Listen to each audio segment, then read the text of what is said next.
Cornucopias is a cutting-edge open-world MMO set in a world where humanity has ascended from the Earth's surface and created a breathtaking new world in the sky. This fantastical realm is a system of floating islands carved from the land we once called home, now encased in radically advanced dome-shaped structures suspended high above the clouds. Each one is a futuristic marvel with its own unique environment, identity, and thriving communities. It is within these domes the epic journey begins. Here, players take control of their own personal avatar, which gives them the freedom to choose their destiny. Be immersed in vast landscapes, explore vibrant settlements, and engage in a myriad of activities such as crafting, commerce, combat, racing, and more. Welcome to a world where the sky is no longer the limit.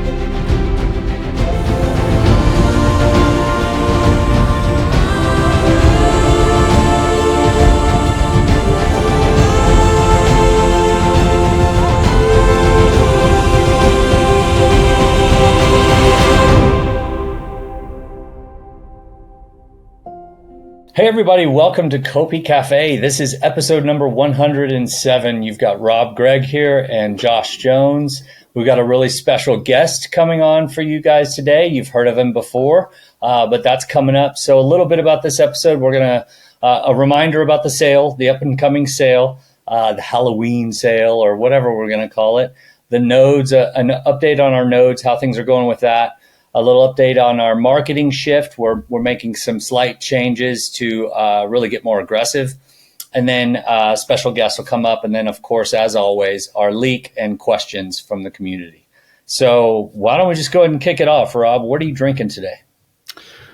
So today we have a real treat because the fridge was empty. I'm having a Diet Coke. All right. All right. What are you having, Josh? Oh, you're not muted. I'm having a Waterloo. Oh, Waterloo's back in fashion. Yeah. So an orange flavored Waterloo. I haven't had one of these in quite a while. I had to reach to the far back. They got new branding because that looks different. It looks no, different. not new branding. Well, you're used to probably Spindrift is what I've been having. Spindrift. Waterloo was what I had for many of the opening season of Copi Cafes. Well, I'm going to predict everybody's going to guess what you're drinking, and nobody's expecting me to have a diet in anything I drink. That's quite possible. Yeah. Okay.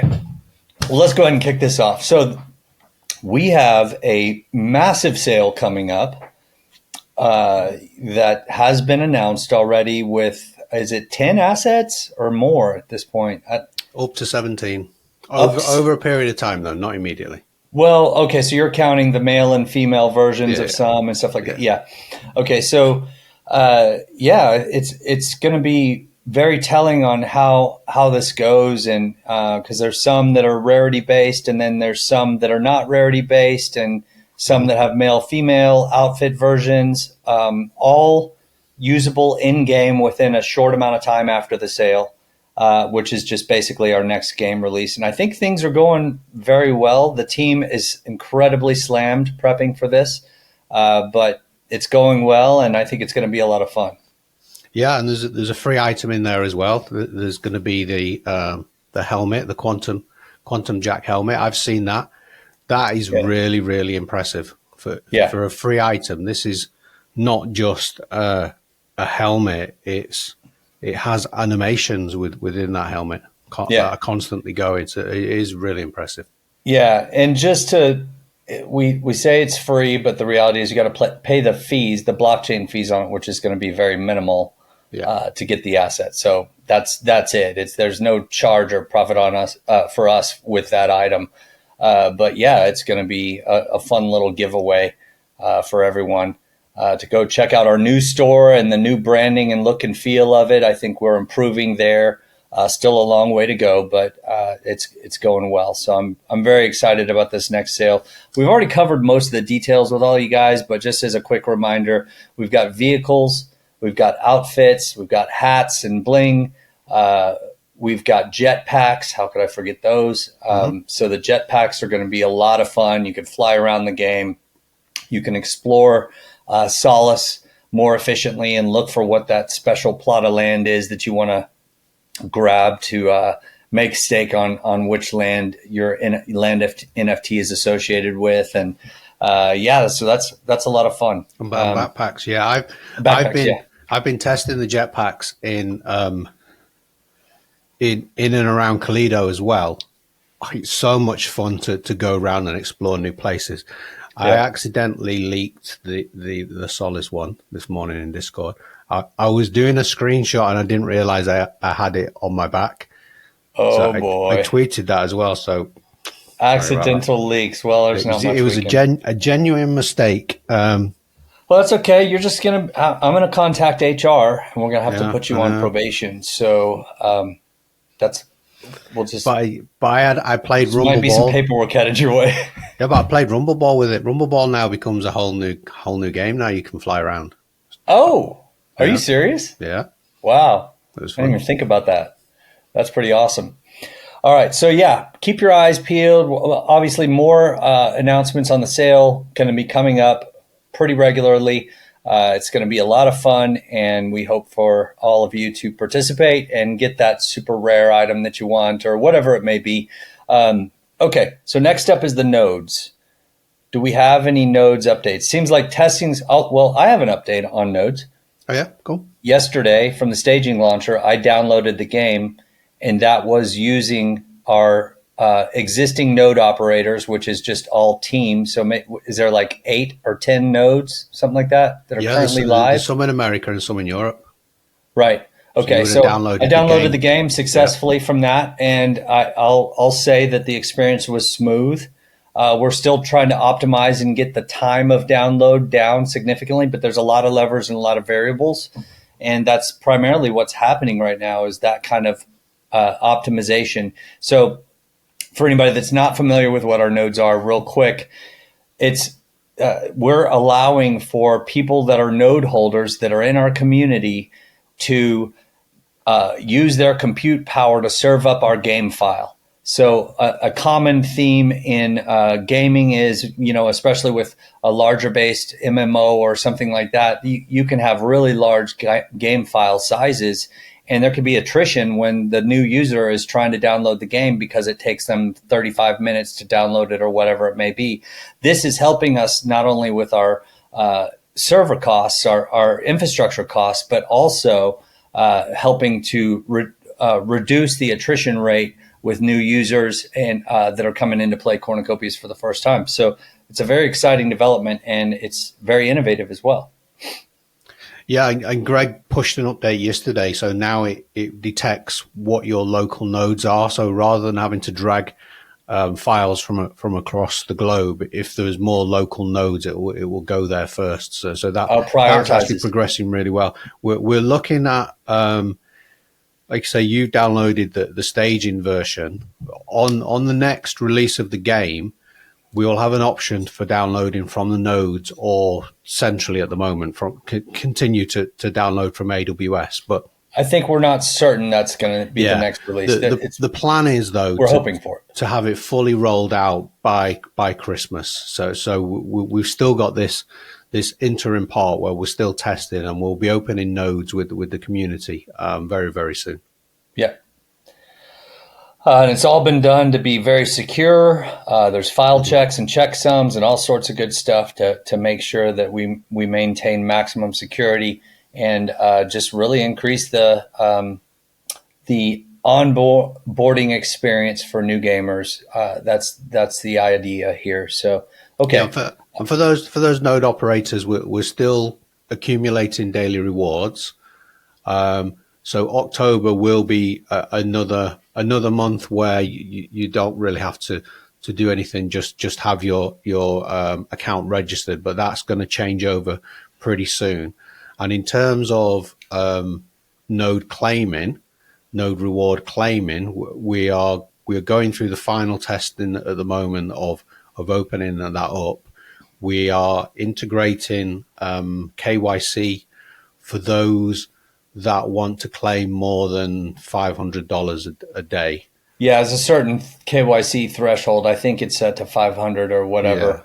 Yeah. I think it is, But if it's less than that's that, just you're so that we okay remain compliant as best Yeah. as possible. Yeah. Okay. So next up, the marketing strategy shift that I mentioned. And you and I have talked about this quite a bit, and Matt and I as well. So for those of you not super familiar with marketing, you can categorize it in three ways. There's owned media, which is like your website, your blog, your socials, all the stuff that you have complete control over. Then there's paid media, which is obviously like banner ads or Google AdWords or Facebook ads or Instagram ads or whatever, YouTube, boosting the video and things of that nature. And then there's earned media, which would be something like you engage a PR company for, where they put your content out there to a variety of reporters and somebody picks it up because the story is hot in that moment or whatever it may be. But then there's also earned media on the side of influencers that are watching other influencers that we're working with, and they discover who we are, and so then they start talking about it. And I think the reason that I mentioned that is just to give the landscape, because we've been heavily focused on earned or on owned media, and we've got that down to where we're updating the community, and we've got our systems and processes in place. But what we really want to start adding on at this point is large community partnerships. And so we've got one that I can't announce the name of it yet, but that was just solidified yesterday. I've signed the agreement on it. And that's going to be a really solid partnership, a big value add for this. I think everybody will be very excited about it. I would announce it right now, but the problem is we want to. It's a good thing, so we want to make sure that we do it right and announce it in the right way with them as well, like coordinated.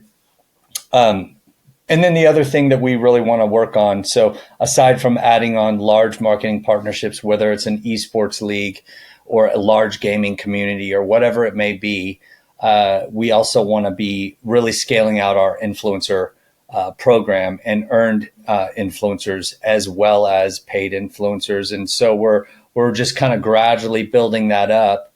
But then when you put the affiliate program with that, where they get a percentage of sales that they drive to our site, then that's obviously kind of putting a massive incentive on it that really accelerates the word of mouth around what Cornucopias is, et cetera. So I think we're making a good shift, and we're just really trying to make sure that we're buttoned up on messaging ahead of that. And there's more announcements in regards to that soon, but we'll get there when we're ready. So that's it for that.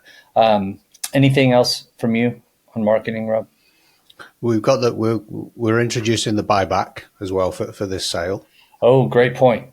Yeah. Regarding this sale, there's certain assets that will cause a Copi buyback, and that's all been announced as our part of our tokenomics overall.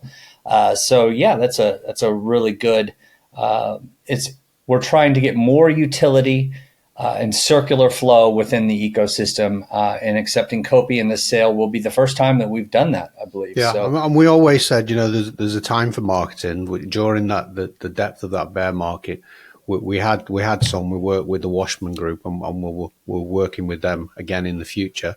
But now is the time, like you say, to do that mental shift and really now start marketing, because we now have lots of content and seasonal content as well, which is really good for the campaign. Yeah, so the tune is quickly changing with marketing, and I'm glad you brought up that point, because it is very much related to where we're at with the product. You can only do so much marketing externally faced when there's not a legitimate product, and should we have been massively marketing, utilizing paid media and all sorts of stuff 6 months ago? No, absolutely not, because the game's not in a place where if a mainstream gamer comes and plays the game, they would be super impressed. They would be like, well, there's not quite this is good gameplay, it's good performance, it's great graphics, but there's not enough content to keep me coming back. So we've waited until now. And so now we're gradually going to start to introduce and accelerate the marketing efforts up into the launch to mainstream, which is going to be a major marketing endeavor. But yeah, okay. Yeah, so next, touching on that, we are still working on that trailer in the background. We're building some assets for that. That's really lore heavy, and then that's going to be the catalyst for and the video then that we're going to have on the Epic Store when we list there, either at the end of the year or definitely in Q1 next year, and that is then another phase where we're really then pushing for mainstream. Yep, absolutely. All right, next up is Off the Grid. That's getting a lot of, it's a game, it's a Web3 game, and it's got a really solid team behind it. They're doing it right. Mm-hmm. They've got all entirely custom graphics. They're not using off-the-shelf assets and trying to shortcut. They've put together a really solid team. They're incredibly well funded, I believe mostly because of their background in gaming, which really helped them to assemble a team quickly and execute. But that is a really important project for Web3 gaming, because as they introduce this to the market, which is currently happening, it's going to change the perception of Web3 gaming, ideally for the better, because it's one of the first really legitimate projects that's being released. Now, I have not yet played, but I've been following them for quite a while. It's a shooter game. I think some of their challenges might be that they're competing basically with Call of Duty with that model, and that's obviously a pretty well-established, mature franchise. But that being said, they've got the Web3 bonus along with that really empowers players, and so they've got a nice edge in that regard. I'm curious to see how they do. What are your thoughts on Off the Grid? Yeah, I mean, they kind of came out of the blocks the traditional way, as in they seem to have thrown a lot of money at the marketing, come from nowhere. So they had Ninja that was doing a live stream, and he's going to continue doing that this week. They have Tim the Tapman, and I know Stash was doing live streaming as well. So for me, why it's really important is because you can see from the comments that there's still a kind of like a little bit of commentary from the people that are negative towards blockchain, but the more and more quality games, and that definitely is a quality looking game, a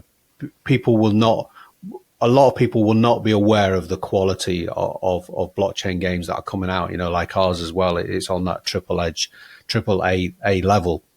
There's 5 or 6 games that are going for that, that building a mainstream game. So when you look at what they're doing, they've released on PC, they're on PlayStation, and they're on console as well. So they've really come out the blocks. They're the first ones to do that, and I think their approach is really, really good. I think over the next 12 months, you'll see more and more mainstream familiar names covering their games, covering other games.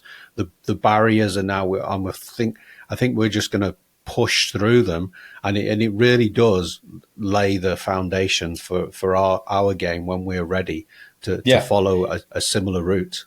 Yeah, it absolutely helps to start to change the perception of what Web3 gaming is, because there was a massively propagated story around it all being, Web3, anything Web3 is a scam, and somehow that persisted in mainstream gaming. And that is, so it's important that projects like Gunzilla come out, and Off the Grid I think Gunzilla is their first product that they're marketing as a game studio. But it's important that that's a success, because it brings new attention to Web3 from mainstream gamers, and that does help us as well. So I mean, people will see these familiar names, and that's literally why they're called influencers. This has probably had over 500,000 views at the moment. By the end of this week, it could be getting up to potentially a billion views just for one game. That will pique the interest of some, and it will slowly melt people's thoughts as they actually go and play the game and realize, The like with our game, the NFT side, that's optional. We're building the game first. It's free to play, and then we can educate. Some of the influencers will be interested in not just the gameplay side of it, but actually what does blockchain mean? What does owning your own asset means? What does it mean that I can actually sell and trade these assets without my account being banned? Yeah. And we will get to those conversations in the future.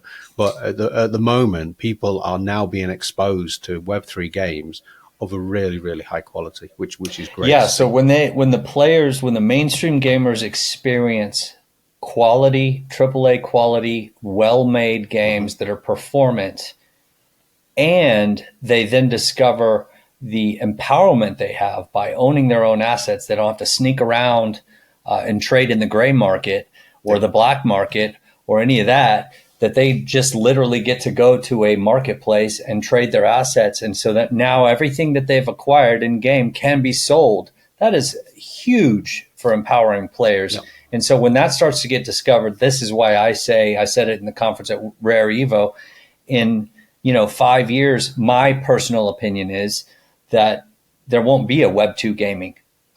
There's going to be a slow adoption over the next 5, but then all at once, it's just going to be, all major studios are announcing the use of player-owned assets and things of that matter, because they won't be able to compete otherwise. Anyway, that's my personal take. But you know what? That's an exciting time to bring up our guest. We have a very special guest on the show here today who just disappeared. Not sure. Was waiting what backstage. Just happened. You'll be back in a minute. He's like, oh, they're calling me up. I'm out of here. How can I follow that? Yeah. Well, here we are. We talked about our special guest. It's Philip Black. We've introduced him before, and he's a game economist with a very impressive background. But I don't want to spoil all that. I'll let Philip talk about some of his background before we when we get started. But before we go too far, Philip, what are you drinking today? Thank you for asking. And as soon as you introduced your own beer, I was like, oh, this is a bad look for me. I have a blood orange and peach crafty Radler, which is originally from a brewery in Canada, which is close to Waterloo. Ooh, okay. So something brings me back to Canada. It's fruity. Yeah. It's kind of fun. Is there a raccoon on a bike there? Say that again? Is there a raccoon on a bike that I saw? Yeah. Again? Yeah, it's really cute too. Nice. Okay. On an orange. Yeah. Okay. An old school. So it's fun. All right. Good. Well, cheers. Thanks for joining us on Copi Cafe, man. Glad to be here. Yeah. Great to see you guys. Yeah. So I think a lot of our community is familiar with you at this point, but for anybody that's not watching, and just as a reminder, you mind just kind of giving us a little bit of your background? Tell us how you got here, kind of thing. Yeah, so I'm a game economist. We can talk about what that means. I'm still trying to figure it out. But I went to university and studied economics, really thought I was going to go on and do a PhD. I talked to a professor. They encouraged me to drop out, take the master's degree and experience life. And so I did that. I did a little bit of consulting. And then this individual was hired by Valve Studios, Valve Games. And it was an economist, and Gabe, who runs Valve, had read his book and said, like, you could come study the Steam economy. Why aren't you doing this? Because Steam, of course, like, they've had their marketplace, right? They've had prices float. They had the Team Fortress 2 economy at the time. They had keys. They all have really cool problems that like economists could solve. This guy gets hired. He starts a blog. He only does like 2 blog posts, and they just like pieces out. I don't know if you've had friends who like do travel blogs where they're like, oh, we're traveling for a honeymoon. They post like 2 pictures and they're done. Yeah. But it was exactly like that. Okay. I think the URL is like barely alive. I was like, oh, okay, well, you can do this then. Like, there are people who are doing this. And then I saw like a couple more pop up. Valve started to hire a few, and then like mobile games came around, and then that was big too. Like that, a lot of people are interested in economists because mobile games became far more empirical. Mm-hmm. How do we measure things? How do we think about like return on ad spend? Keeps the engine going. And so I was like, okay, well, I'm going to do this. Interviewed a bunch of different places. Ended up moving to Los Angeles to work for Scopely in analytics. They made mobile games at the time. And I worked on a game called WWE Champions and a little bit of Star Trek Fleet Command, which are kind of like these heavy, like mid-core RPG games. And then when I was there, I got an invite to come visit Sweden and work on Battlefront 2, which was not going through Wow. the greatest time period. If you guys remember a crisis really early on, and so we spent a lot of time trying to reconfigure that, and that's when I moved to Sweden, and I've been here for the last 5 years. I ended up moving to Amazon Game Studios a little while ago, and now I do consulting, which has been a lot of fun. I'm on the Deconstructor Fund podcast, which is a lot of fun. I have my own podcast called the Game Economist Cast, where there's a lot of Web3 advocates on there too, and we have a lot of debates. We hash it out. Nice, good. Then what you're doing is really important there for sure. It's been a lot of fun. It's been a lot of fun, especially in the last couple of years. Things move very quickly. How many different game economies have you worked on? Do you know? I mean, at this point, I probably touched 30 or 40 Wow. at that stage where I've made a change to something material. Yeah. Which is pretty crazy to think about. And then I imagine you've studied quite a few too that you didn't necessarily work on. Of course. Yeah. Of course. Yes. That's the fun part. Constant learning kind of thing. Well, out of curiosity, and Rob, feel free to chime in with any questions as well. But what have you learned in this background that you just gave about game economies that you wish you knew in the beginning?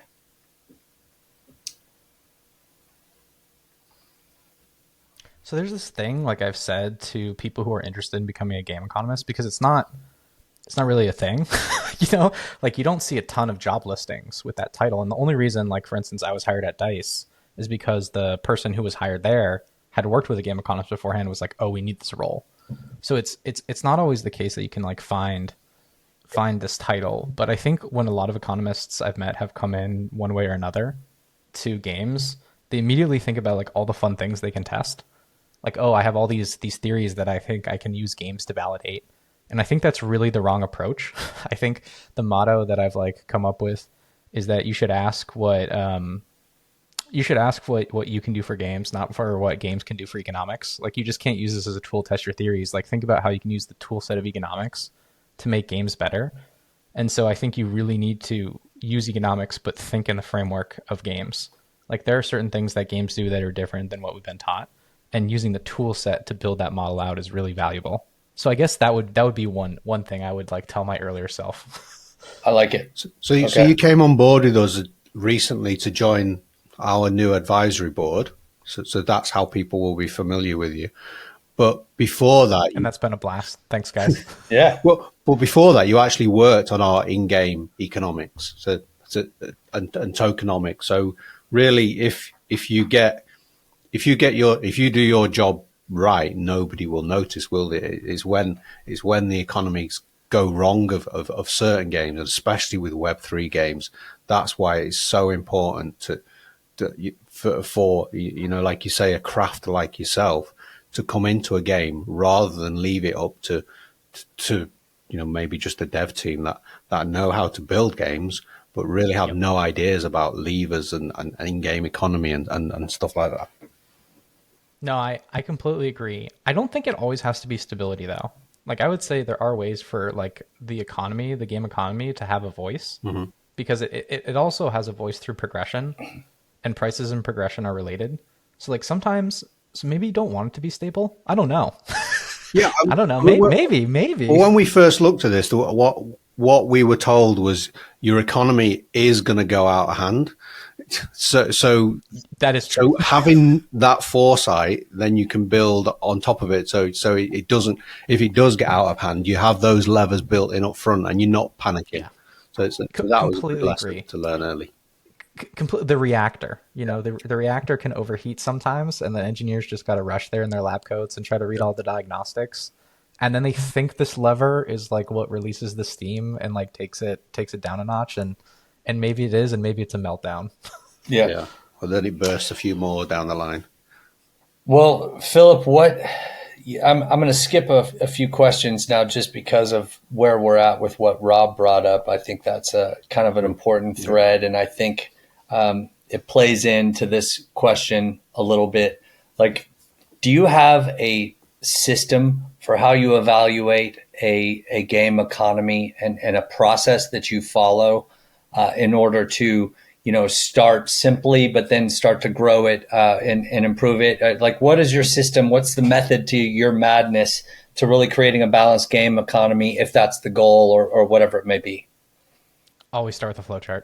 And I have like a very particular way at doing flowcharts that that I should blog about at some point. But like when people make these economy graphs, and sometimes you see them on other websites, they're googly goosh.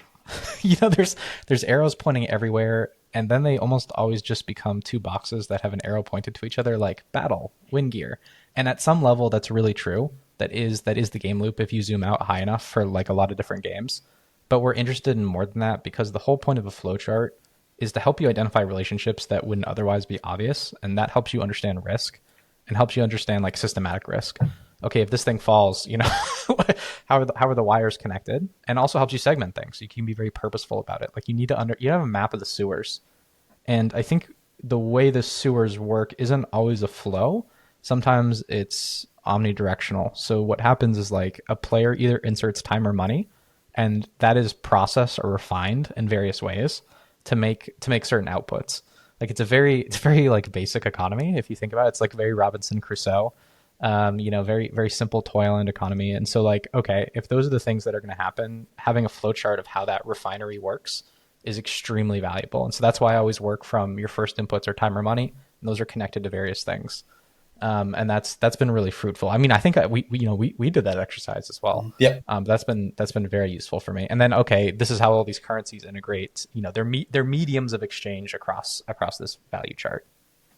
Yeah, I feel like it. Well, okay. So Rob mentioned this. You helped us with the tokenomics and the utility back when we were drafting that paper so we could publish and let our community know how is this Copi token going to play a part in our world, and what does that look like? And you helped a lot with that. So was there anything fun about it, or that you learned in that process, that short period where you were working with us, or was it all kind of part of the norm?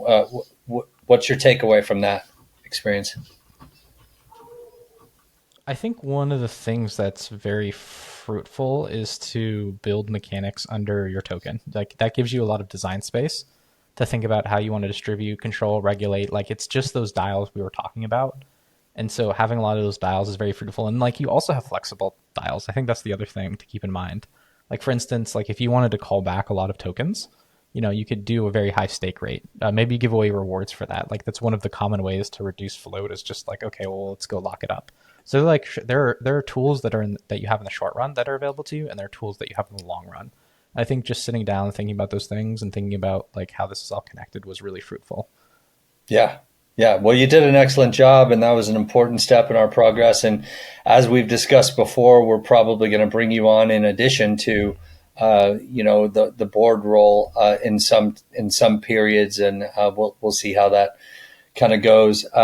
But yeah, that brings me to the next question, which is, what are the failures you've seen, whether in the industry or your own, that you've really learned a lot from as it pertains to game economy? I think there's a huge distinction to be drawn between closed and open economies. Like Web3 has things that are tradable and prices float. And that is the defining futuristic of Web3, without question. I think is marketplaces where prices float. That's what's really attractive about it. That's why there's a lot of money that floats around. That is a core feature of almost every game. And so when you introduce floating prices, like there's just a lot more risks that you carry, and you need to be aware of those. So why I go back to that value chart and understanding like what pipe is connected to what. So if you like accidentally, release something and it has like, a really high level of like power, that can produce a lot of these other things. And then they enter the marketplace, and then prices, start to drop. There are a lot of, real world progressions potentially on progression if it's connected to like, your progression rate. So there's a lot of systematic risk that I think people sign themselves up for, and they don't realize ahead of time. The one other thing I would say when it comes to tokens is the biggest mistake I've seen is like, it's pretty easy to understand if this thing's going to blow up very quickly. It's not that hard. And sometimes like I would say to Web3, like it's been a while, guys. Like this has been around for a long time. We've got to start getting better at this. Like you can't just design for things to implode and like keep kicking the can down. Mm-hmm. Like we got to figure out what this token is and what its value is, because it is an interesting instrument that Web3 has. Like, this is not something that Web2 has, and I don't know if we've mastered the tool yet. Yeah. On what it can do for us and what its downsides are, but we're figuring it out. Yeah, I think for a game, it's not something that we just created just because we thought it would be a cool thing to do. It is actually important utility that sits perfectly within a gaming environment. Yep. I mean, if I was reductive, like, I mean, a currency is a claim on a future good or service. It's an IOU. And so, sometimes when you buy tokens, you're buying gift cards to a future claim on good or services that the game produces. And like, okay, let's speculate on that. But there's a lot of other things that I think are really interesting about it. Like, okay, your token now sets your standing in like some sort of democratic council that decides on major game features. Like, that's a whole new dimension that also I don't think has been properly explored by my Web2 brothers and sisters. Yeah. Like, I've been writing a piece on like what Web2 can learn from Web3, because I think there's also a lot of interesting things here that aren't being taken out. That's a great piece to do. Yeah, I'd be interested when you complete that. Definitely want to read it. When you first talked with me and Rob, and well, I guess it was Matt. There were quite a few on the call. Ben, Jeff, Ant. I think we had a fully loaded team. I was getting bullied. Yeah, you were getting bullied. No, but you were telling us. I remember this. And we were just getting to know you, and you were talking about the game economist role and how it evolved a little bit. And then you said something that I still remember, which was like, there's only a handful of game economists that can do, Web 2 game economies versus even less that can do Web 2 and Web 3. I don't know. I don't recall exactly what that number was, but it was really low. So I consider us lucky to have gotten you to join forces with us and to participate in what we're doing, which makes me curious. Why did you, like, what about Cornucopias made you go, okay, yeah, I mean, I'll work with you guys. Like, yeah, as a lead on to that, I imagine you have a lot of options. Huh? So I think, sorry, go ahead, Rob. I was just going to say, leading into that, I mean, you've obviously worked on Battlefront and New World, so coming on board with our advisory board, you're putting your reputation in the Web 2 world now into Web 3, so that builds more into Josh's question. And I've worked with a couple different Web 3 companies, and as a consultant, that's normally what you work with a lot of different companies, and you kind of like get a very interesting sample of what's going on in the space and like how people are refining their bets. And I think Web3 is interesting. Web3 has its up and downs. I think the thing that Web 2 people need to really think about, if you were going to simplify the world into Web 2 and Web 3 people, there's no gradient. I think the thing they need to understand is this hasn't gone away either. And you also need to come up for explanations like why this continues to persist. There's the question of use cases, which I think is pretty dumb. What's the use case? Well, how about money? And you can say, well, there are other ways we could do that. Okay, there are other engines than Unreal Engine. It's still a use case. It's one of many, and clearly it's being used for that, and it's being used for a lot of other things too. And so I think, like, okay, what this thing really opens up when it comes to a game aspect, I would argue, is markets. That's what's really interesting about this. About Cornucopias or about for games. Okay. Web3 in general opens up for games, and it's like, okay, what genres pair well with that? Oh, well, it's MMOs.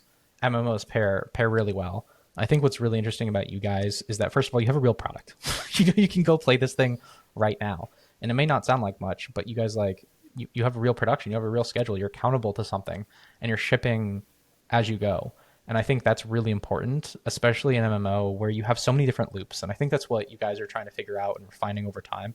It's like, how do we get these loops right? You're really thinking about production on a loop basis. Okay, we need to get this loop right before we enter this loop and this other loop. And like, that's ultimately what MMOs are. They're different loops. And that's not easy, just to be clear. That's extremely hard. But you're trying to build out these loops. And I think that's really exciting. And, blockchain offers a lot of interesting things when it comes to MMO loops and having marketplaces. And I think taking advantage of that in an MMO setting makes the most amount of sense. And especially with how you guys have built the genre, right? Like, you have a lot of different experiences that can happen in your world.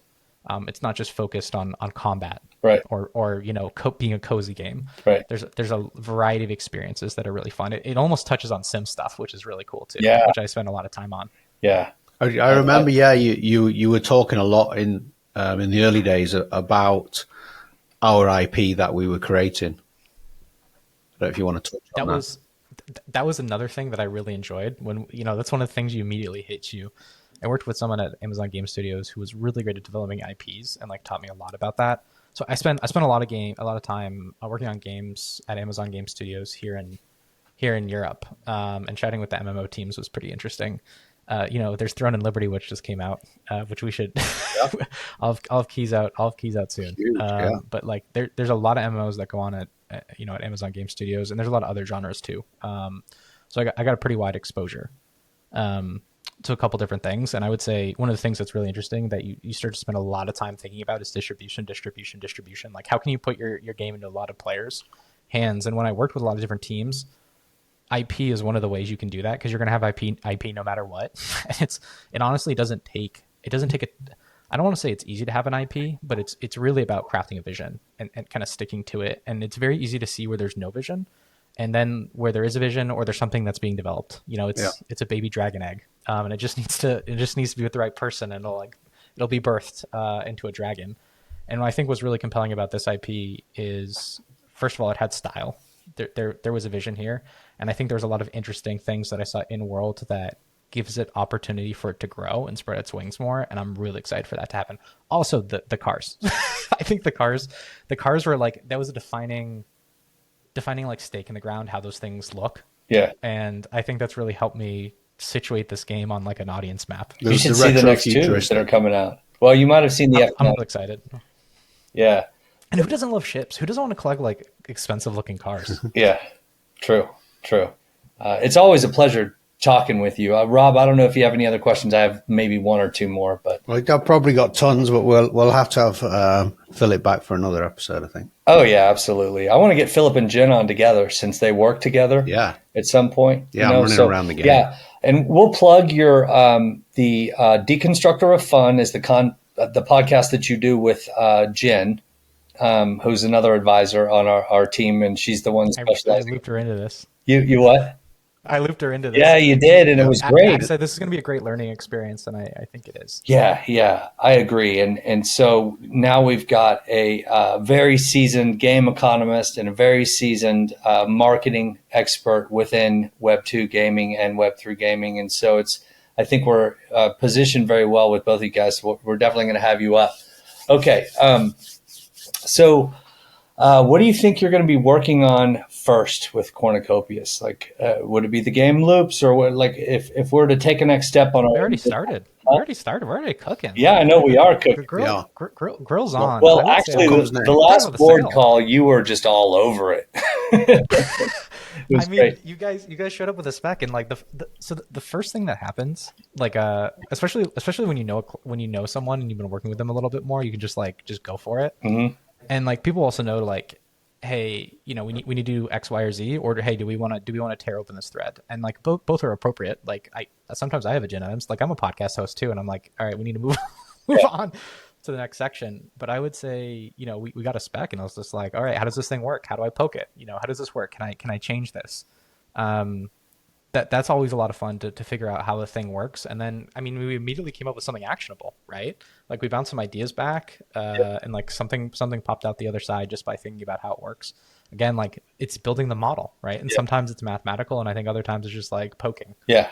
That was a great call. I need to go back and rewatch the recording, because there was a lot of nuggets of just really invaluable insights that you offered on it. It felt like you were a kid in a candy store and getting to share like all of the things that you've built up through your experience, and you love to add value. And so you were doing that. So we're really appreciative of it, for sure. No, it's fun, especially when it's like cosmetic stuff. I mean, you can't, if you're not having fun with your cosmetic system, what is even the point? Yeah. Like the whole point is to have fun with it. Yeah, completely agree. Well, do you have any questions for us, man, before we wrap up? So I'm really excited about the sale. I'll be there. All right. I'll be refreshing my page. Yeah. I would guess I would push back to you guys. Like, I know you can only ship one thing at a time. You know, you got to keep the roadmap tight. But is there something that you're just really excited about in the future about this game? And when I say that, like, think of it like a broad vision thing. Like, what is the vision that's still really exciting? Because you got to use that to keep you going. Because reality can be crushing. Yeah, that's a great question. You want to start, Rob, or you want me to go? Like something very selfish that you want. Yeah, I really love farming. So I'm looking forward to when we're able to start building on our land and doing the farming elements. Next build, not this one, the one after, we're introducing mining. And mining we had on a demo in Vegas. It feels like ages ago now. So I can't wait to start running around with the community doing mining. We'll have login as well. And then just putting all these elements together, you know, the variation of one day I might want to go mining, then I might want to go farming, or start off farming, then go off, do some mining, travel around in my jetpack, go and chill with a few people, and then come back. And yeah, just the amount of content that we've got in the planning at the moment and almost ready to be released. Building that, I mean, I haven't even spoke about like you talked about before, the player progression and the skill trees I just like having tasks in front of me. I like ticking them off and then go back the next. Oh my God, they've filled up again, but that doesn't matter. An achiever. Yeah, Farming is simple work, but it's honest work. I just want to do. I'm just a taskmaster. I just love being, and I think that's where when you know, I know we all. The idea of games is to have that release from doing all this kind of work, but that really relaxes me, because when you play a game and you can tick off this list and you have a certain achievement and that progression, those are the types of games that really suck me into them. And then every now and again, I'll just want to go and play an arcade game. So that's where racing will come in. I'll just think, right, today I've got half an hour. That's what I just want to do. Yeah. That's a great answer. And I would say for me, slightly different. And I'm also going to say something that Rob's going to wish that he said as part of his answer, at least from previous conversations. But so number one for me is fishing. I'm incredible. So we have, you know, with 12 different zones that we're going to release.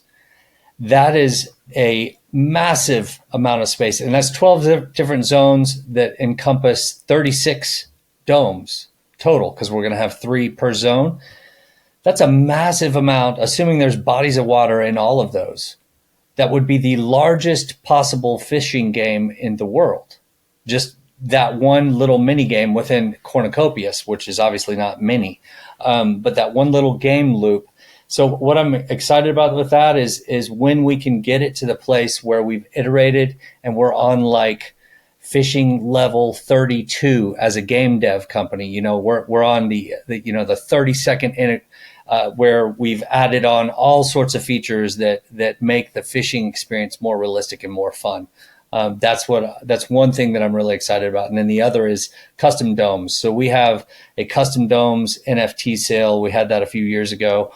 And eventually we're going to empower the community to create and build and create their own PvP gaming space or their own. And if they're an influencer, it's going to be a way that we bring in a lot of new people into the game, because they might be able to just utilize the PvP building kit, build out their own little dome and have a contest for all their users that are on their channel.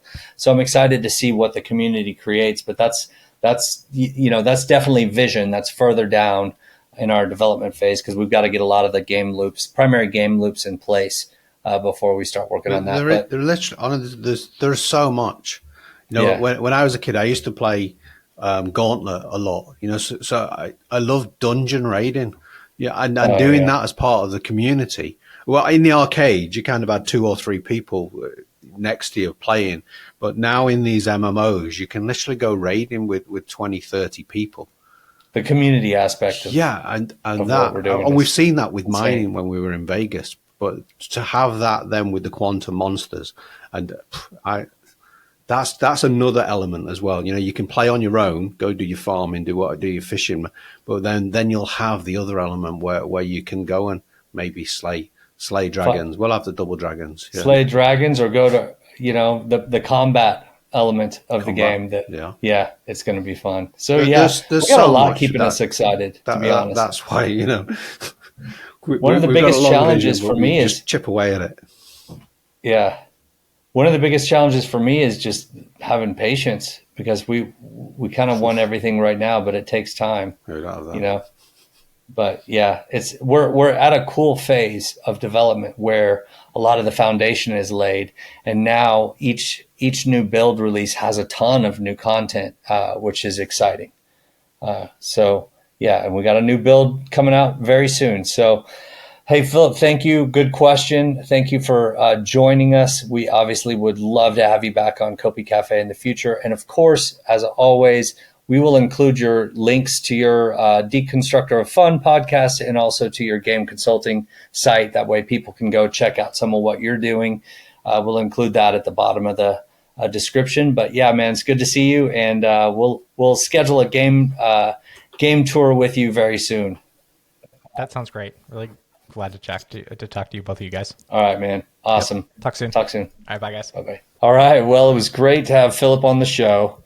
Obviously, I think what that's going to, aside from creating a balanced economy and improving the quality of gameplay, I think one of the main things that I'm excited about with Philip is that he's worked with us on when we bring in mainstream gamer revenue, that is directly tied to Copi utility in such a way. So if you look at our Copi tokenomics paper that we published, 5 months ago, that was a big part of Philip's, work with us in collaboration. And I think that the Copi buybacks, along with the direct Copi utility for in-game, it's going to create a nice circular economy that really is effective and works. And so I'm excited to see. Yeah, they're all connected. You'll be able to buy the in-game currency using Copi, and then that's used within the game, like he says, to speed up some parts of the game. But it's definitely not play to win. So there'll be a restricted amount of in-game currency you can buy from the store. But it's really complex, and it's amazing that we were able to snag somebody of Philip's quality, because there is so few people in the world that it is. I consider us very fortunate to have his attention and time involved in what we're doing, because there's not many that can do what he does. And that has his level of experience as well. Like he said, he's evaluated at least 30 different or worked on at least 30 different in-game economies.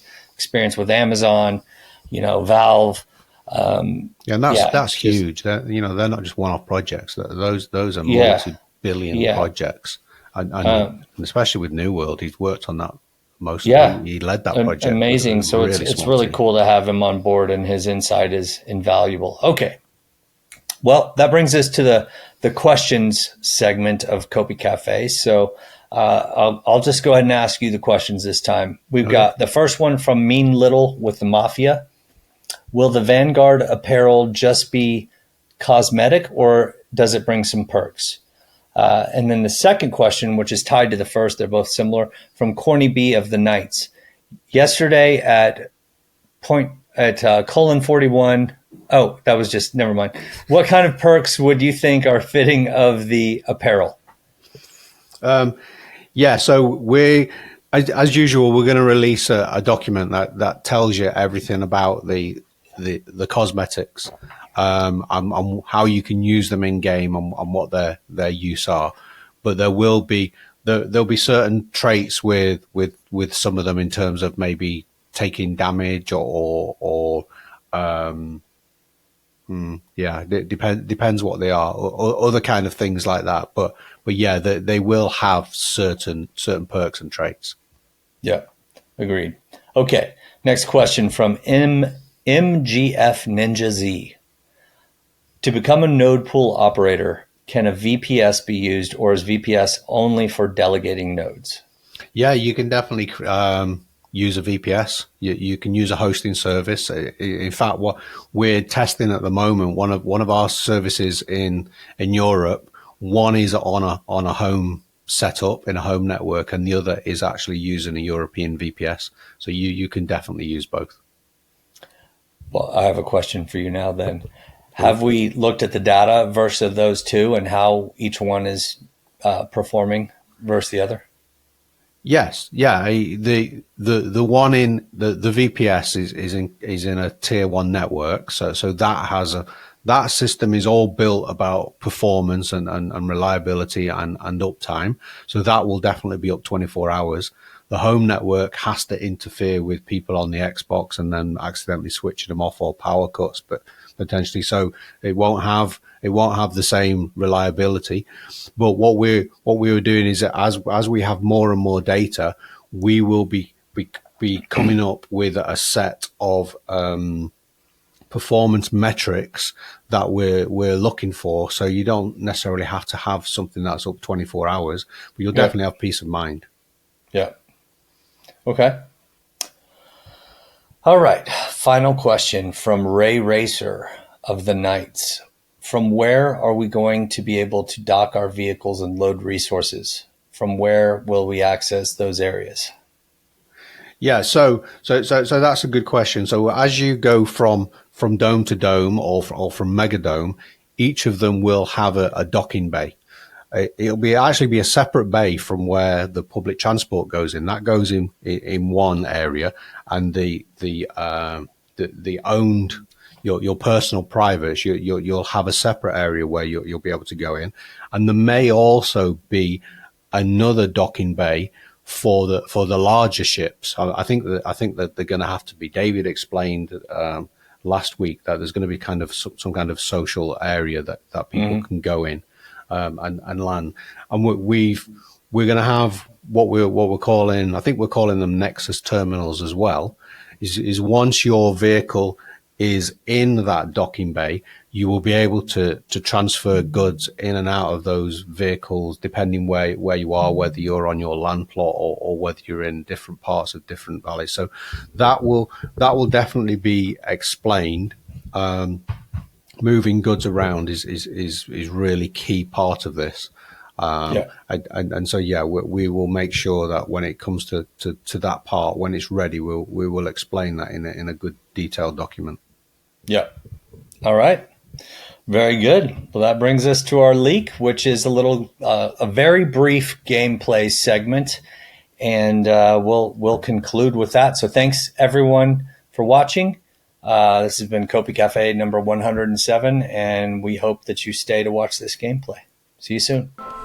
Okay, so here we are. We're going to go through a very quick demo of the new build.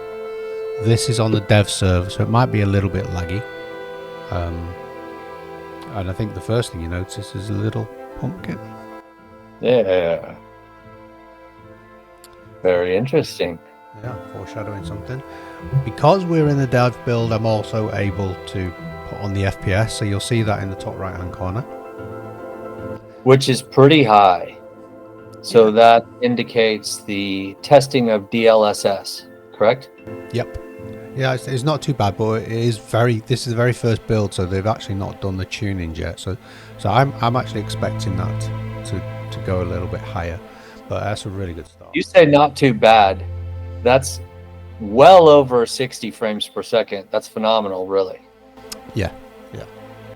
And especially for Unreal Engine 5, where a lot of people don't have this kind of performance at all right now. Yeah, and I'm on ultra settings as well, but I have to say I'm on 1080p. So I mean, it is definitely achievable at 1080p, but it's still good performance. Yep. Okay. Sounds good. Okay, so we've loaded in here. So far so good. I am definitely seeing a little bit of lagginess here, but that's just because we're on the dev server. Hey, all right. In the spirit of the season, I see seasonal things. Yeah, a little pumpkin. Pumpkins. Some candies over there. New backpacks as well, I believe. Look at this. Are you able to pick it up? Add it to your inventory? Just curious. Let's have a look. Definitely pick something up. That's great. All right. So yeah, so as we wander around here, we will notice more Halloween stuff, which is great. I'll go over there in a minute, but I wanted to show you this. The Horn of Plenty. Cornucopia. There is a cornucopia in Cornucopias. Yeah. That is pretty funny. That's great. I love it. Look at this spooky thing. Some more backpacks over there. Some more candy. Have a look at this. This is a little bit of a spoiler. Oh.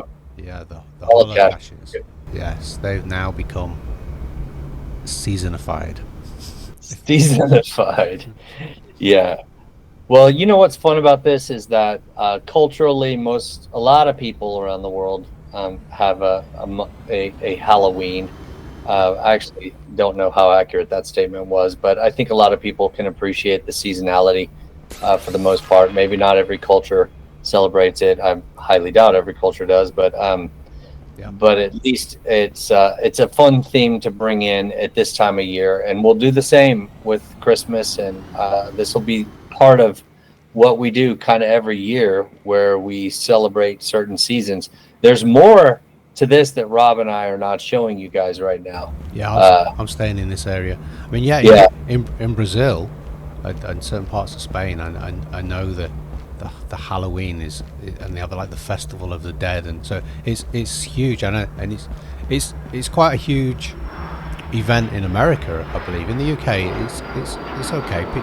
People go to people's houses and knock on doors.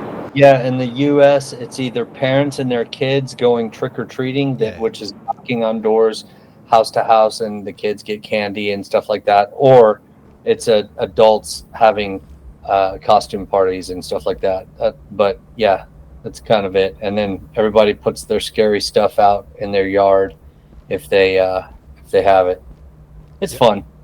Well, I don't want to venture too much in, because we've built a lot more stuff in here for people to go and explore. We will have jetpacks obviously in the next build, so you'll be able to fly over there. It's enough of a leak for now. Yeah, good stuff. We'll see you guys next week. I don't care what you say.